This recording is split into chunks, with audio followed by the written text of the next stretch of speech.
ደጋጊምኪ ድመቂ ከም ሓቂ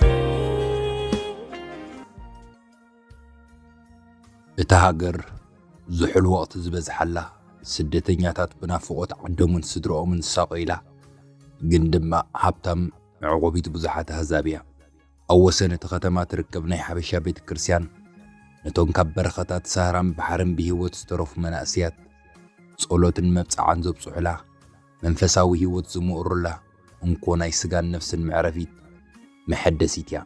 ኣብዚ ቅዱስ ስፍራ ኩሉ ብማዕረ ብጸሎትን በመዝሙርና ፈጣሪ ይቋመት። ኣብዛ ቤተ ክርስቲያን ካብቶም ብኣገልግሎቶምን ስነ ምግባሮምን ኣዝዮም ዝድነቆ ገልገልቲ መንእሰይ ዲያቆን ሲራክ ኣብ ቅድሚት ይስራዕ። ሲራክ ቅጥን ኢሉ ነዊሕ ጸሊም ገጹ ጭሕሚ ዝኸበቦ ክትሪኦ ከለኻ ዝማርኽ ውቁብ ናይ ወዲ ኣዳም መልክዕ ዘለዎ መንእሰይ እዩ። ብረጒድ ድምፁ ኣብ ማህሌት ቆይሙ ክቅድስ ከሎ ልቢ ምእመናን ዝትንክፍ ዲያቆን እዩ። ተወሳኺ እውን ኣብ ትምህርቲ ሰንበት ስብከትን ትምህርትን ብምሃብ ንብዙሓት መናእስያት ስደተኛታት ብኣረኣያ ዝመርሕ ዘጸናንዕን ተስፋ ዘስንቕን ብምንባሩ ኩሉ ሰብ ትሕትንኡ ስነ ምግባሩን እንዳቋመተ ነዚ ትምርዖ ጓልስ ክንደይ ዕድል ዘለዋ ትኸውን ኣምላኽ ዝባረኸያ ይብል ነበረ። ሓደ ሰንበት ድሕሪ ቅዳሴ ዲያቆን ሲራክ ኣብቲ ናይ ኣዳራሽ መድረኽ ኮይኑ ንመዛሙራን ትምህርቲ ይህብ ነበረ። ኣርእስቲ ትምህርቱ ድማ ቅዱስ ሓዳርን ንጽህናን ዝብል ነበረ።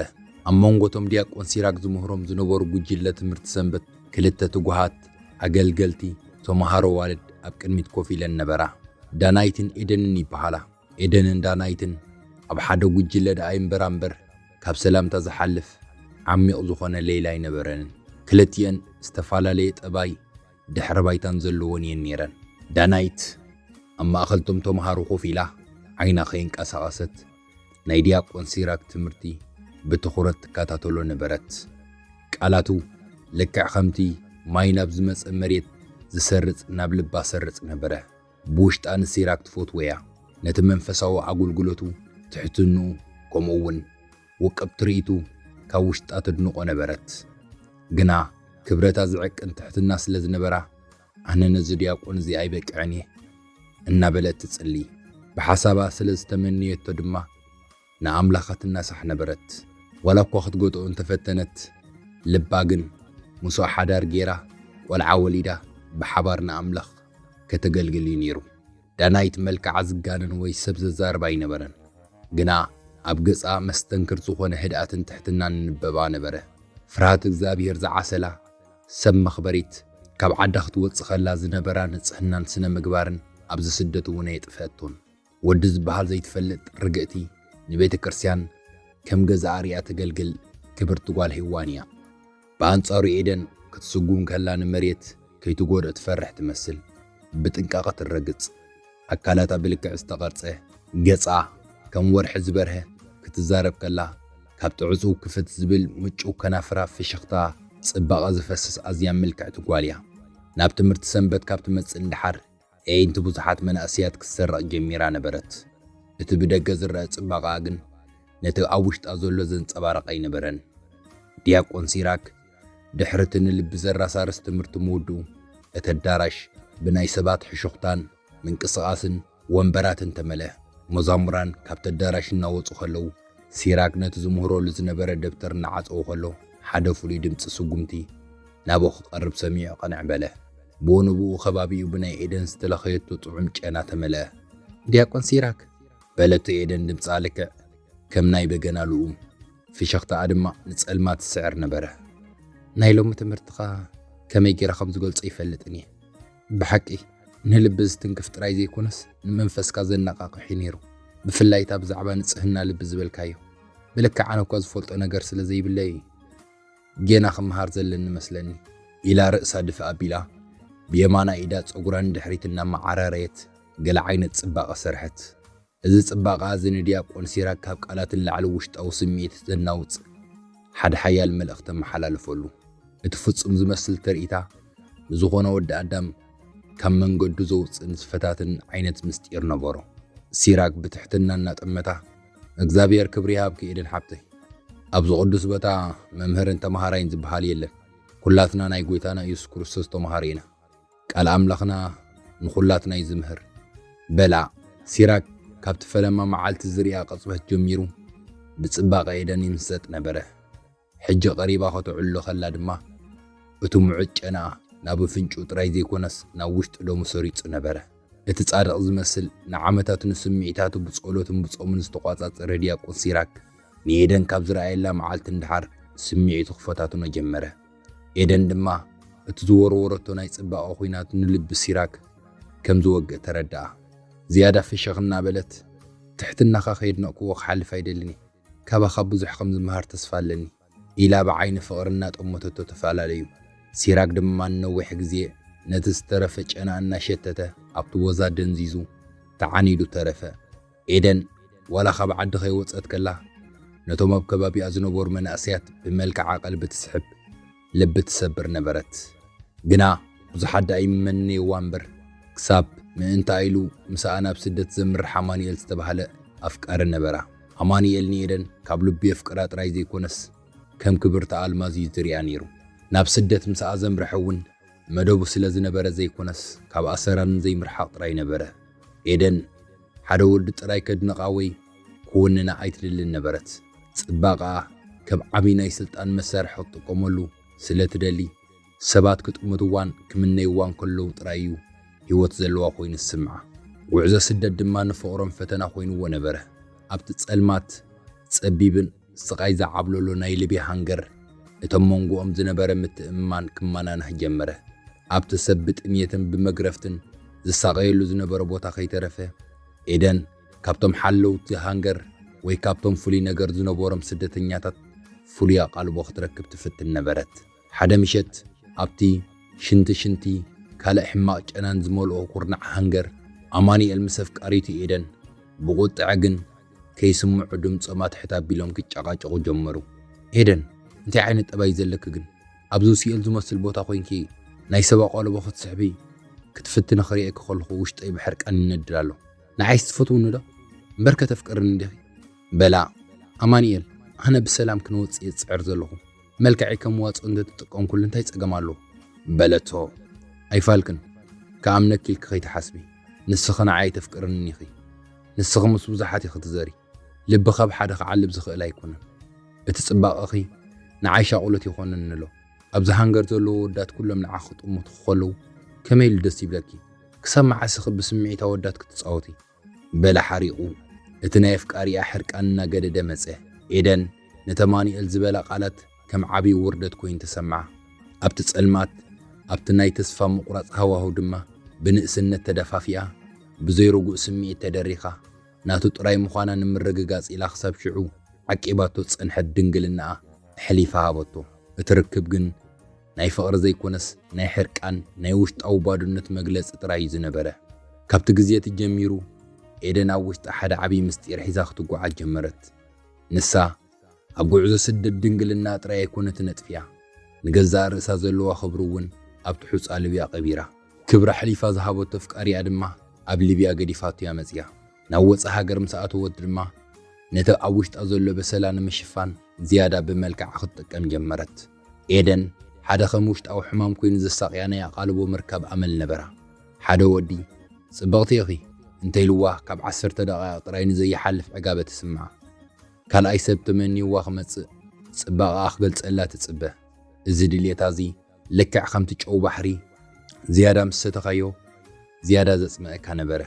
ندياب قنسيراك تقربو خلاون كفقر تبقيسا زي كونتسي نتي أبت بيت كرسيان عابي خبرو زلو خبر ودي بملكع ختم بركخو كم تخيل نجزا رسان مرققات طراي نبره إيدن نسيراك تقوم تخلا نتو قدوس الباساتو زي كونس نتخال أخد سعر زلوا ناي سمعيت قبللتا طراي الرأيا نبره إتا قبل بياس تقود إمن النتا بناي سراغ منفساو قالات كدوبو سطراي تدل نبرت دانايت ندياب قون سراغ زلوا تمنيت مكتا أمس أبيانا أبات نفسا خط نقروم والسند وتم أبات نفسا عبت بيت كرسيان نخلو بمعار عين زريو نمنا السيات بفقر زقواسيو حدا بروخ كهن نبرو دانايت مصحفري خيت من سلازبل ندياب قون سراغ سلاز تمنيتو حتيات كم سرحت فليتا إنا نبعت نأبات نفسا تنازازت وتم أبات نفسا جن سني لون كسمع واد حرم صنح أجهو زاقوالي زابس كيو يلن ሰናይ ርኢኺ ንዓይልክ ምምናይ ከሓጢያት የብሉን ሓጢያት ክኸውን ዝነበሮ ዲያቆን ሲራክ ብኻልእ ትሕዙ እንተዝኸውን ንስኹ እውን ትሕዝቲ ኮይንክ እንተትምነዮ እምበር እዚ ስድሓን ሰናይ እዩ ቅዱስ ትምኒት እዩ ኢሎም ኣጸናንዕዋ ከም ኣጋጣሚ ድማ እቶም ካህን ዲያቆን ሲራክ ኣብ ዕድመ ሓዳር ከም ዝበፅሐን ነቲ ክህነቱ ተጽናዓሉን ትድግፎን ንጽህቲ መጻምቲ ከም ተድልዮ ተገንዚቦም ነበሩ እታ ትኾነ ኢሎም ብውሽጦም ዝሓረይዋ ንጽህቲ ጓል ድማ ደናይት ነበረት እቶም ኣባት ነብሳ ንደናይት ንዲያቆን ሲራክ ወደይ ኣነ እውን መሪጸልከ ነይረ ንሱ ብኣገልግሎቱ እሙን እዩ ንስኺ ድማ ብልቦና ክምልእቲ ቅንዕቲ ክዛጓለይ ንሓድሕድኩም ክትዳጋገፉ ኢኹም በልዋ ዳናይት ልባ ብታሕጓስ ጸጥ ዝበለት ኮይን ተሰምዓ እቲ ብሕቡእ ትምነዮ ዝነበረት ወዲ ብመንገዲ ኣባት ነብሳ ክመጸላ ከሎ መልሲ ጸሎታ ምዃኑ ኣመነት ብትሕትና ሕራየባ ኢላ ተሰናበተቶም እቶም ኣባት ነብሳ ብቐጥታ ንዲያቆን ሲራክ ጸዊዖም መዘራረብዎ ሲራክ ወደይ ኣብዚ ስደት ብዙሕ ፈተና ኣሎ ሓዳርካ ጌርካ ኣገልግሎትካ ብንጽህና ክትቅጽል ግዜኡ ሕጂ መስለኒ ኣነ ከዓ ሓንቲ ንዓኻ ትኸውን ቃል ኣምላኽ ትሕሉ ውሽጣዊ ጽባቐ ዘላ ጓል ረኺበልካ ኣለኹ ንስኻ እውን ትፈልጣ ኢኻ ዳናይት እያ ንሳ ንዓኻ ትበቅዕ ንስኻ ድማ ንዓኣ ትበቅዕ ኢኻ በልዎ ሲራክ ደው ኢሉ ከሎ ልቡ ኣብ ክልተ ከም ዝተጋማምዐ ኮይኑ ተሰምዖ እቲ ሓደ ክፋል ልቡ ንቓላት ኣባት ነብሱ ክኽብር ደሊ ነበረ ዳናይት ጽብቕቲ ስነ ምግባር ከም ዘለዋ ይፈልጥ እዩ ግና እቲ ካልኣይ ክፋል ልቡ ድማ ብኤደን ተታሒዙ ነበረ ኤደን ካብ ቀረባ ግዜያትን እንድሓር ብፍሉይ ክንክን እናገበረትሉ ናይ ሓሶት ትሕትና እናረኣየቶ ልቡ ክትሰልቦ ጀሚራ ነበረት ነቲ ዝሰምዖ ዝነበረ ካብ ጽባቐ ኤደን ጥራይ ዝብገስ ግዜያዊ ስሕበት ከም ሓቀኛ ፍቕሪ ተርጊምዎ ነበረ ኣቦ ምኽርኹም ኩሉ ግዜ ከም ብርሃን ዝመርሕ እዩ ሓቅኹም ኢኹም ደናይት ጽብቕትን ለባምን ጓል እያ ግና ኣነ ብውሽጠይ ንኻልእ ጓል እዩ ዝሓስብ ዘለኹ ሓሳበይ ምስ ኤደን እዩ ዘሎ ብፍቓድኩም እንተኮይኑ ንዓኹም ርዖም ደለኹ በሎም ስክፍ ኢሉ እቶም ኣባት ነብሱ ንኤደን ጽቡቕ ገይሮም ይዕዘብዋ ነበሩ ሲራክ ወደይ ሓዳር እኮ ብመልክዕ ኣይኮነን ዝህነጽ ብደገ ዝስሕብ ግን ውሽጡ ሓሰር ዝኾነ ነገር ኣሎ ኤደን ጓለይ እያ ከም ኩለን ደቀየ ዝርያ ግና ንሓዳርና ኣገልግሎትካን ዳናይት እየ ትምረጽ ብደጋዊ ጽባቐ ይትታለል ኢሎም ሓሳቦም ብትሕትና ገለጽሉ ሲራክ ግን ኣብ ሕርኡ ጸንዐ ኣባ ኤደን እውን እኮ ተምሃሪ ትምህርቲ ሰንበት እያ ብፍቕሪ ክንዳጋገፍ ኢና ኢሉ ኣብ ክንዲ ናይ ኣቦይ ቀሺ ምኽሪ ዝቕበል ሞጎታዊ ዝመስል ምስምስ ክፈጥር ፈተነ እቶም ካህን ድማ ሓሳብ ልብኻ ኣስምረልካ ኢሎም ሰናይ ትምኒቶም ገሊጾምሉ ተፈላለዩ ድሕሪ ግዜ ትወረ ዲያቆን ሲራክ ምስ ኤደን ክምርዖ ምዃኑ ኣብቲ ቤተ ክርስቲያን ብጽንጽንታ ክስማዕ ጀመረ ዳናይት እውን ከም ሰባ ነዝወረ ምስ ስምዐት ኣብ ገዛኣ ተዓጽያ ብጣዕሚ በኸየት ልባ ተጎዲኡ ግና ኣምላኽ ንምንታይ ንስኻ ትፈልጥ ኢኻ ኢላ ንብዓታ ናብ ኣምላኽ ኣፍሰሰት ወላ እኳ ተመነየቶ ወዲ ትስኣን እምበር ቅሚ ሓዘትን ቅንዕ እውን ኣይተሰምዓን ነይሩ ነቲ ቃንዛኣ ብውሽጣ ሒዛ ከም ቀደማ ብትካት ኣብቲ ቤተ ክርስቲያን ኣገልግሎታ ቀጸለት ንኤደን ክትሪኣ ከላ ድማ ብፍሽኽታ ሰላም ትብላ ነበረት መርዓ ሲራክን ኤደን ኣዝዩ ድሙቕ ኮይኑ ተጸንበለ ክልቲኦም ብመልክዖም ዝልለዩ ስለ ዝነበሩ ክልተ ጽቡቓት ተጣሚሮም እናተባህለ ተወርየሎም ኣብቲ ዕለት መርዓ ኤደን ብጻዕዳ ክዳን መርዓት ተሰሊማ ክትወፅእ ከላ ነታ ኣብ ልብያ ኣብ ሃንገር ዝሰኣነቶ ክብርታታን ንጽህናን ከም ዘማለሰቶ ኮይኑ ተሰምዓ ሲራክ ድማ ብታሕጓስ ሰኺሩ ነዛ መልእኽቲ መስል ዝሃበና ኣምላኽ መስገን እናበለ ኣብ ልዕሊ ደመና ከም ዝንሳፈፍ ዘሎ ኮይኑ ተሰምዖ ዳናይት እውን ኣብቲ መርዓት ተረኺባ ነበረት ቃንዛኣ ሓቢኣ ጽቡቕ ተኸዲና ሓዳርኩም ከም ኣብርሃም ሳራ ንግበረልኩም ኢላ ካብ ልባ መረቐቶም መርዓ ብድማቕ ተጸንቢሉ ዕዱማት ተበታቲኖም ሲራክ ኤደንን ናብቲ ናይ መሕፀን ገዝኦም ኣተው ኣብታ ናይ መጀመርታ መርዓውን መርዓትን ዝራኸቡላ ምሸት ሲራክ ብዓቢ ሃንቀውታ ነታ ንጽህቲ ዝበላ በዓልቲ ቤቱ ተጸበየ ከም ዲያቆን መጠን ድንግል ጓል ክረክብ ኣብቲ ዝዓበየሉ ማሕበረሰብ ኣብ እምነቱን ዓብይ ቦታ ነበሮ ኤደን ግን ኣብቲ ደብዛዝ ብርሃን ዝነበረ ገዛ ርእሳ ዲና ትሓስብ ነበረት እቲ ትጽቢት ዝገበረሉ ርክብ ምስ ተፈጸመ እቲ ሓቂ ተቓልዐ ኤደን ምስ ድንግልና ስለ ዘይነበረት እቲ ሲራክ ዝተጸበየ ናይ ንጽህና ማሕተም ክረኽቦ ይከኣለን ሲራክ ብስምባደ ኣብቲ ዓራት ኮፍ ኢሉ ኤደን እዚ እንታይ እዩ ንስኹ እኮ ተምሃሪ ሰንበት ኢኺ ድንግል ከም ዝኾንኪ ክትነግርን ጸኒሕኺ ከመይ ኢሉ ከም ዝኸውን ኢሉ ብዝቋራረጽ ድምፂ ሓተታ ኤደን ብህድኣት ምስምስ ብምፍጣር ንግዛእ ርእሳ ክትከላኸል ፈተነት። ሲራክ ኣነ እኮ ጓል እየ። ኣብ ጉዕዞ ስደት ብዙሕ ኣጋጥመኒ ንቡርን ርዱእኒ። ኣብዚ ሃገር ቅድሚ ምምጻይ ኣብቲ ሃንገር ናይ ልብያ ከለኹ ምስቲ ዘፍቅሮ ዝነበርኩ ወዲ ንበኣስ ነርና። ንሱ ኣይተፍቅረንን ኢኺ ምስ ካልኦት ድቅሲ ኢኽ እናበለ የጨንቐኒ ስለ ዝነበረ ከይከስሮ ኢለ ድንግልና ሂበየ ነይረ። ኮነ ኢለ ዘይኮንኩስ ኣብቲ ሕማቕ ኩነታት ዘጋጠመኒ ነገር እዩ። ንስኻ ዲያቆን ኮንካ ሕድገት ግበሮ ክሕደገልኩም እናበልካ ትምህርክ ንስኻ ንሕሉፍ ጌጋ ይቕረ ክትብል ዶ ይትኽእልንኻ? ሓዳር እኮ ብድንግልና ጥራይ ኣይኮነን ዝጽናዕ ኢላ ብሞጎት ከተእሙኖ ፈተነት። ሲራክ እቲ ሞጎታዊ ሓሳብ ከም ዘይሰርሕ ተረድኦ። ኤደን ጸገመይ እቲ ሕሉፍ ጌጋ ጥራይ ኣይኮነን፣ እቲ ጸገም እቲ ዝገበርክዮ ናይ ምትላል ተዋስኦ እዩ። ንምንታይ ሓቂ ዘይነገርክኒ? ኣቦቐሻ ሓቆም እዮም ነይሮም። ብደገ ዝስሕብ ውሽጢ ሓሰር እዩ ዝበሉኒ ሕጂ በሪህለይ ኢሉ ክጣዓት ጀመረ። ሓዳር ብሓሶት ምስ ምስረት እቲ መሰረቱ ካብ መጀመርቱ እዩ ዝናቐነቕ። እታ ቀዳመይቲ ምሸት ድማ መበገሲ ናይቲ ነዊሕ ስቅያት ሲራክ ኮነት። ግና ዲያቆን ስለ ዝኾነ ዲቁነቱ ኸይስእን ካብ ቤት መቕደስ ካብ ዝስጎጉ ኢሉ ሓዳር ኸፍርስ ይደለይ ነበረን። ግና ባህሪ ኤደን እናገደደ መጸ። ኤደን ብሓደ ወዲ ናይ ምዕጋብ ኣመላ ይነበራን። እቲ ኣብ ውሽጣ ዝነበረ ናይ ተደላይት መንፈስ ወትሩ ካብ ካልኦት ደቂ ተባዕትዮ ኣድንቖት ክትረክብ ይደፋፍኣ ነበረ። ናብ ቤተ ክርስቲያን ክትከይድ ከላ እቲ ክዶኖ ክዳን ዘይምቹእን ንስምዒት ካልኦታት መናእስያት ዝስሕብን ነበረ። ሓደ መዓልቲ ሲራክ ብትሪ ተዛረባ። ኤደን ኣነ እኮ ዲያቆን እየ፣ ንስኺ ድማ ሰበይት ዲያቆን ኢኺ። እዚ ኣከዳድናኺ ምስ ካልኦት መናእስያት ትገብርዮ ዘለኺ ዘየድሊ ቀረርብን ፍሽኽታን ካብ ስነ ምግባር ወፃኢ እዩ በላ። ኤደን ግን ብትዕቢት መለሰትሉ። ኣነ ሰበይትኻ እምበር ባርያኻ ኣይኮንኩን። ጠባየይ እናወቐስካ ክትጸቕተኒ ይትኽእልን ኢኻ። ኣነ ጽብቕቲ ስለ ዝኾንኩ ሰባት እንተጠመቱኒ ናተይ ጸገም ኣይኮነን በለቶ። እቲ ጭቕጭቕ ኩሉ ግዜ ብዘይምስምማዕ ይዛዘም ነይሩ። ሲራክ ብመንፈሳዊ ሎጂክ ማለት ኣብ ስነ ምግባር ቅድስናን ተኣማንነትን ተመርኪሱ ክዛረብ ከሎ፣ ኤደን ድማ ብዘመናዊ መምኽነይታ ማለት ብነፃ ፍቓድ ትምጉቶ ነበረት። ኣብዚ ግዜ እዚ ሲራክ ነታ ቦይ ቀሺ ዝሓረ ኢሉ ርግእቲ ደናይት ይዝክራ ነበረ። ኣየ ደናይት ሰብ መኽበሪት ፍርሃት እግዚኣብሔር ዝነበራ፣ ኣነ ግን መልክዕ እናራእኹ ብሓዊ ተፃዊተ ኢሉ ብውሽጢ ብጣዕሳ ይነብዕ ነበረ። ኣብ ማእኸል ዝኹሉ ዕግርግር ኤደን ጠነሰት። ሲራክ ብውሽጢ ቁርብ ተስፋ ገበረ። ቆልዓ ምስ ወለደት ትረግእ ትኸውን፣ ሓላፍነት ዓደነትን ክስምዓ ጀመረ። እዚ ናይ ቆልዓ ባህርያታ ትገድፎ ትኸውን ኢሉ ክሓስብን ተስፋ ክገብርን ጀመረ። ድሕሪ ግዜ ወዱ ወለዱ። ግና ከምቲ ሲራክ ተስፋ ዝገበሮ ቆልዓን ሓዳር የድሓኖን። ኤደን ድሕሪ ሕርሲ ነዊሕ ከይጸንሐት ብዝበኣሰ ገባብ ናብቲ ናይ ቀደም ህይወታ ተመልሰት።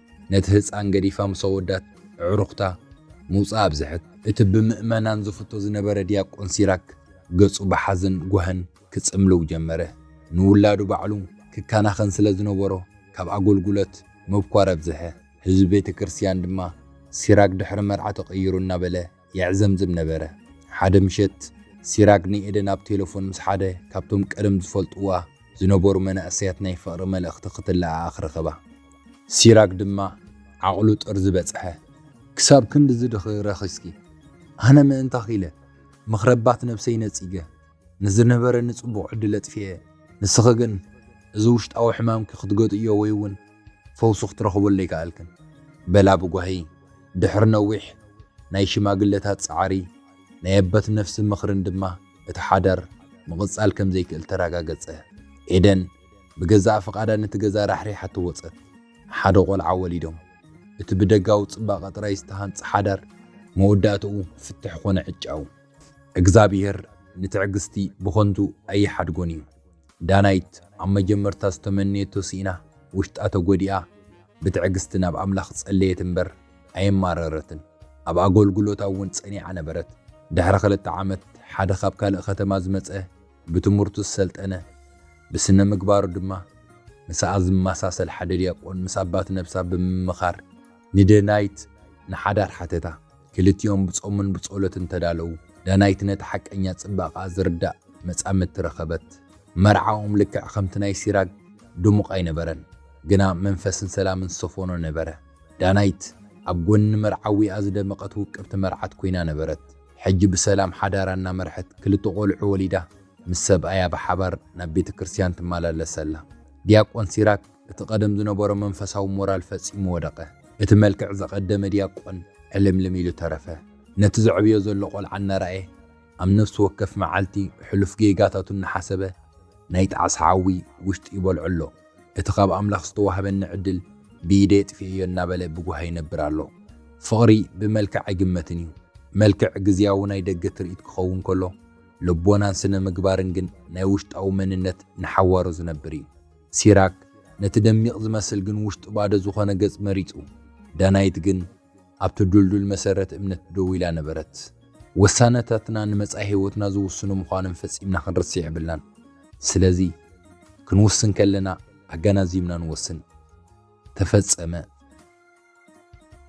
سلام زخبركم تخاتات تلتي ستورو برودكشن بارنا يلوم من زنبرت حستنا نزمسل نيرو تسفاي قبر انجيقركم وقتكونو المقصال أبزي كان الحديث تخونكم كم تخلق زي نبلوكم سابسكرايب بورو نزي فيديو خالايك هبوه أبي هقرقوينكم نزازان تسمعوا لهم كاني أبوتا غمند قدفلنا أبقى تسأل بخالي فيديو خساب نرخب تطبقون عاهم Thank you.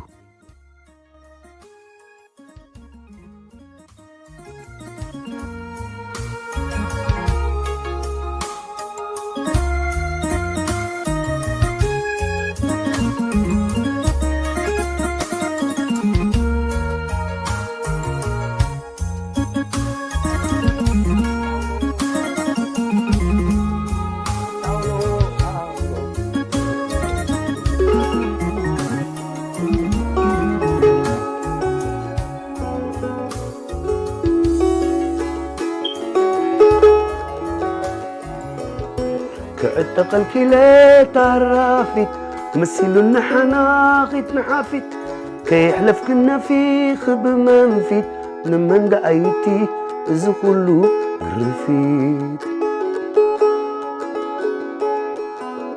ولدنيا أكب مسبلة صباح مرعسون ديو حغلة عبيت وراي سبح تلام راي زي ممكارنا بالاشت الراي كندعل الجنين حميتا صبح نقول رئي سالستا أتنتاي كبلو ندبا سالستا نرئي سالستا أنتاي كبلو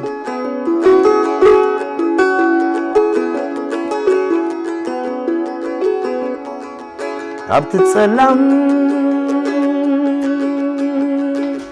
حسوي له زيت صبعكي كدلي كندي تحنا خويله تصاي كخللي مثلا وش تخلو صعدا خي بلالي مثلا وش تخلو صعدا خي بلالي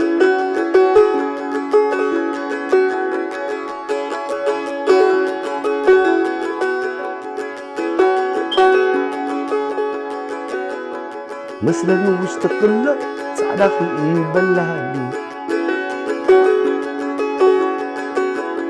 مغربي حازت زخون على ترقبتا شامنو زبلالا مصوت سكي من شامنو زبلالا سراي زحت مالا دفئن حتى لا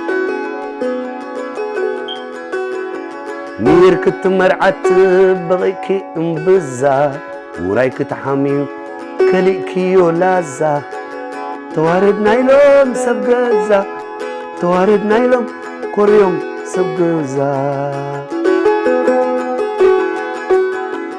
بخور عركي قويلا مس عمري مستقوبز ماي بيت عند داس زترر مرعت كحيليلو امنتا زحدره انتاي فديتوم عرهيب كعره مرعت كحيليلو امنتا زحدره انتاي فديتوم عرهيب كعره سكت عولو صدوي سكت عولو صدوي سكت عولو صدوي سكت عولو صدوي